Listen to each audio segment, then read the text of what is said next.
Hey guys, welcome back. I want to ask you something, okay? Have you ever stumbled across a massive problem in your market that no one else is able to resolve, okay? I'm sure you've been in this situation and, maybe this procedure was beyond your capabilities, so you decided not to take the opportunity to fix it, maybe due to the fact that you don't have the right diagnostic equipment, you don't have the right software, or like most people, they don't have the right training, okay?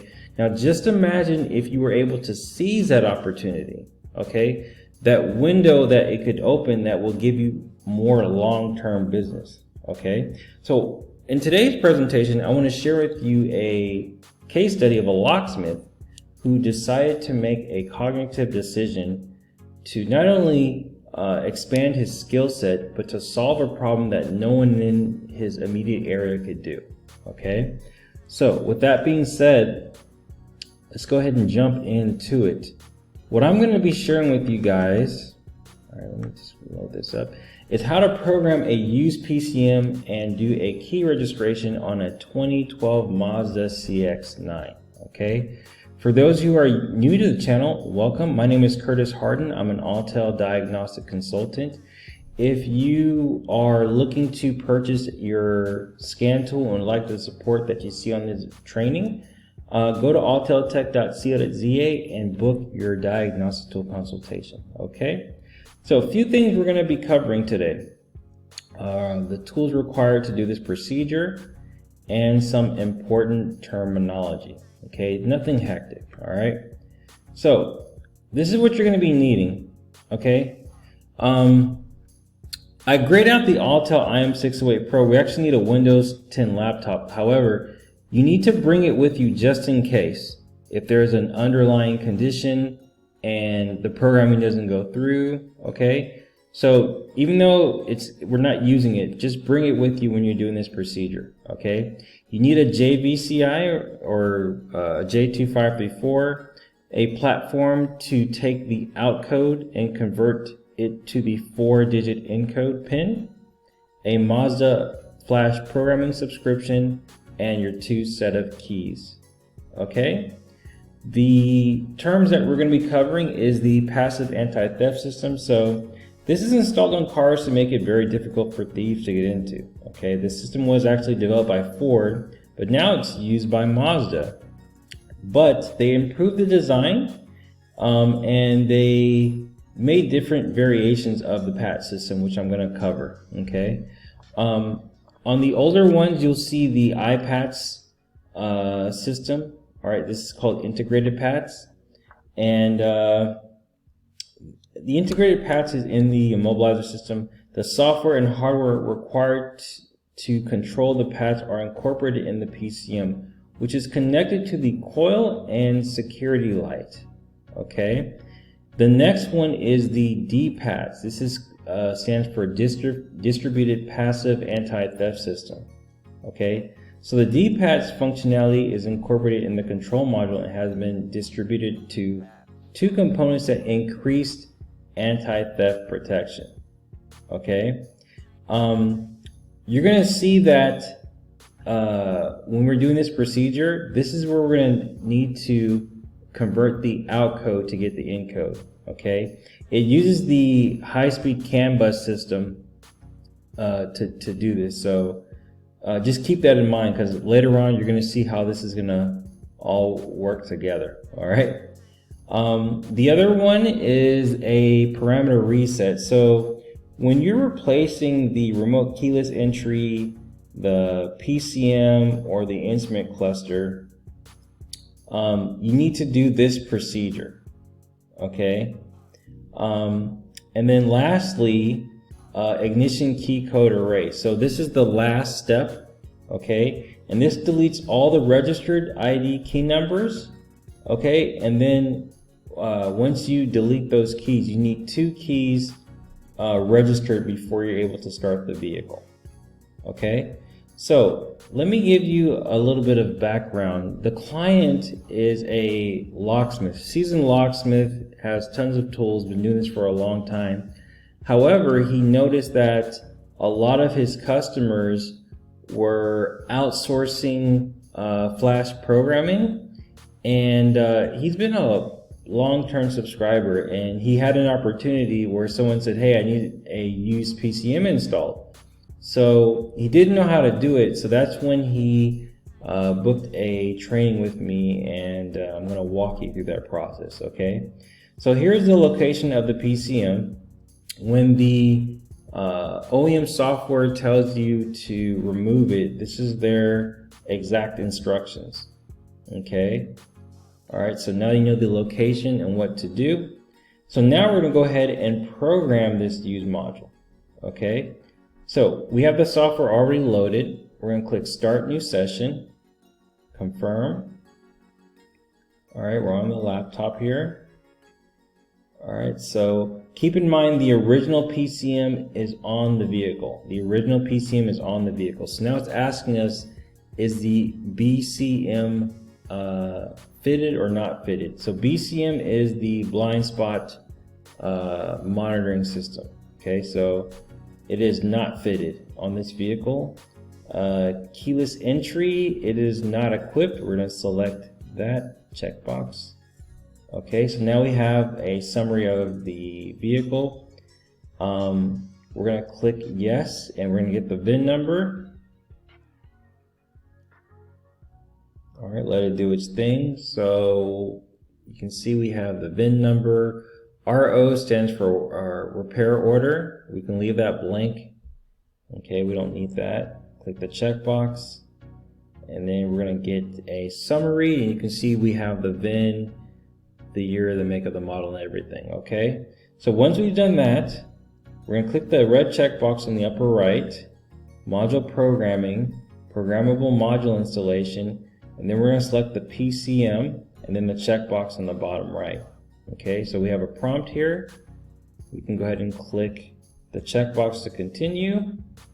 Ignition switch is on. Set it off again, and then it's going to tell us to install the used module. Okay, so once that is in the vehicle, we're going to click the checkbox, ignition on, right back off, back on again. All right, and off one more time. Okay, and then we have a confirmation that the module has been configured. So we're going to click OK, the checkbox, and then we're going to go to our next step, which is entering the PATS system. So we're going to go to the red toolbox, click PATS function. All right, so it's given us a prompt here. Okay, you can read through it, and then once we're done reading that, we'll click the checkbox. All right, does the vehicle have an SKE system? So SKE stands for Smart Key Entry. It uses a key fob with an embedded transponder chip to wirelessly unlock the doors and disarm the security system of the vehicle. Okay, so in our case, we do not have that, and now we've successfully entered the PATS function system. So you can see we have the parameter reset, your ignition key code erase, and other options. Okay, so the first thing we need to do is select the parameter reset. All right, and here's the second layer of security. So it says coded access requires retrieving a security out code from the PCM and HEC module and exchanging the security out code for a security in code. Okay, the in code is then entered into the diagnostic tester, and then security access is then given. Do you wish to continue? All right, so we're going to click yes. Okay, there's the VIN number. Okay, so as you can see here, we have the VIN, the part number, the out code of the PCM, the out code of the HEC. You need to take a picture of this because we're going to need this to convert the 6-digit out code into a 4-digit in code. Okay, so we're going to click yes.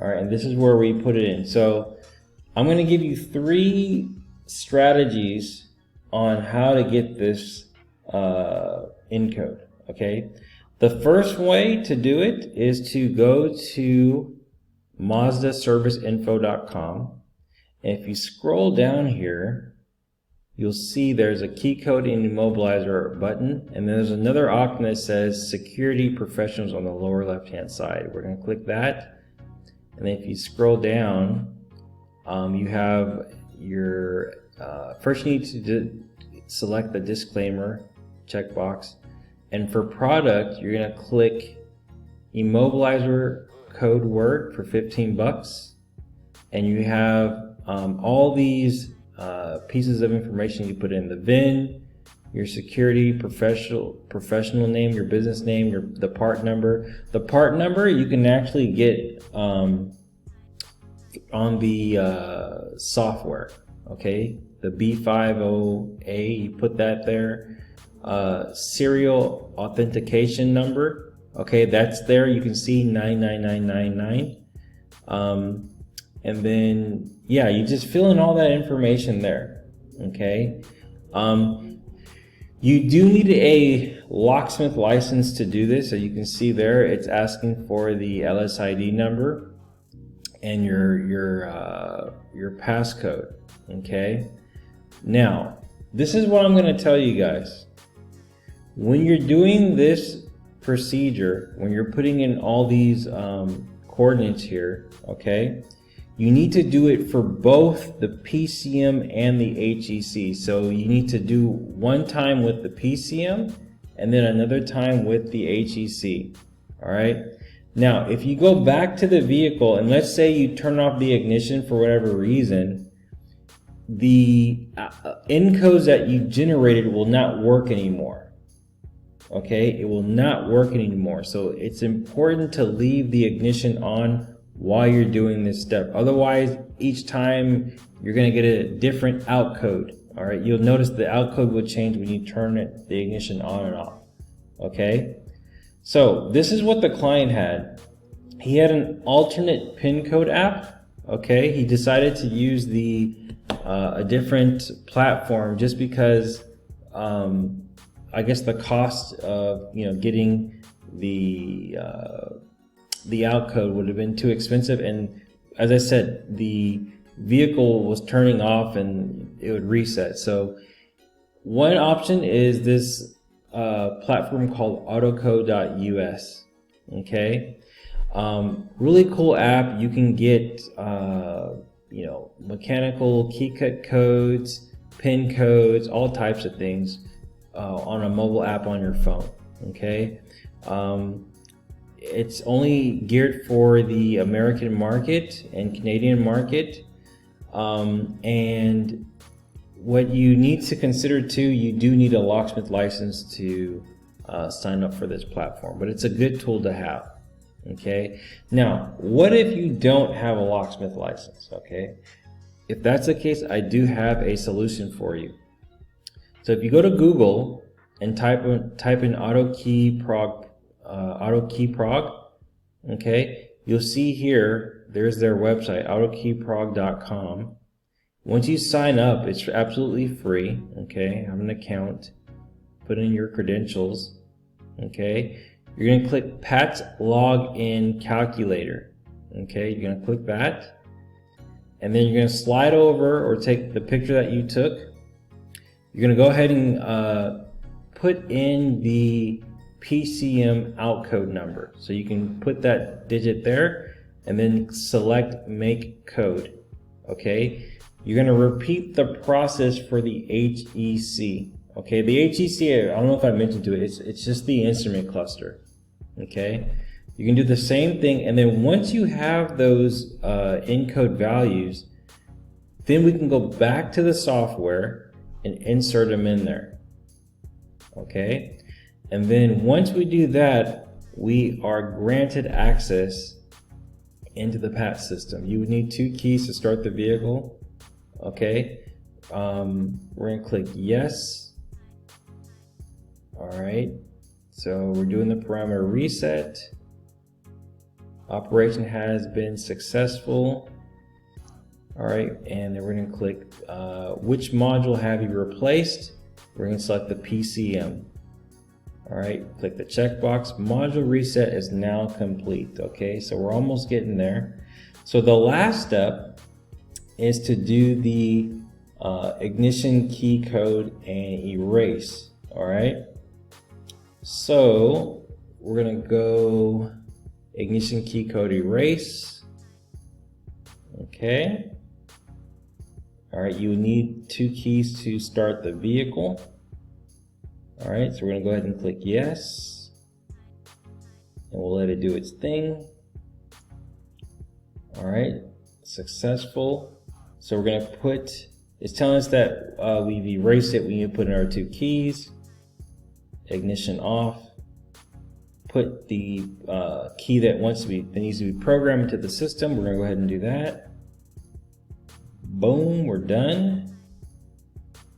All right, now we're gonna do 1 more key, and you have to have 2 keys with this, you guys. All right, so we're gonna repeat the process, and we're done. Operation successful. Okay, so it's asking us if we have any other keys. We do not have any other keys, so we're gonna click no. All right, do not start the engine if you perform other keyless pass functions. Okay. All right, we're gonna click exit. Checkbox, and then we get another prompt. All right, and we are done. Okay, wasn't too difficult. All right, so a few things to remember. Okay, make sure the used PCM has the same part number, your make and model of the original. Okay, it's very, very important. Okay. Otherwise, you're going to have a lot of programming issues. Okay. Second thing you need to consider, after you program the PCM, you need to do the parameter reset. If you don't do this, the car is not going to start. Okay. Third, make sure you get the out coding for the PCM and HEC. Okay. And remember, don't turn off your ignition while you're doing this, or the out code will be reset. All right, that was a very expensive lesson that we had to learn. And then make sure you have the 2 keys. Okay, so that's pretty much it, guys. I want you to get out of this, not just the training, but the mental aspect of it. If you're able to solve a problem that you're not normally able to do, let's say it's a high perceived value problem that you're able to resolve, you're going to start to attract those clients again and again and again. So that could be, as I said, a very good long-term financial goal that you guys can acquire by learning these skills. So with that, I hope you enjoyed it. Subscribe, comment, like, and I'll see you next week with another presentation. Take care and have a great week. Bye.